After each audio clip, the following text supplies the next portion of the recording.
बरफ भरिएर हिँड्न पनि असुविधा हुने अवस्था भएको छ।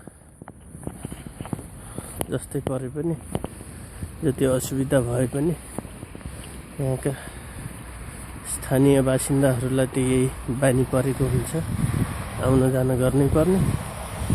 त्यसै हिसाबमा हामी पनि त्यसै गर्नुपर्ने अवस्था आउँदो रहेछ।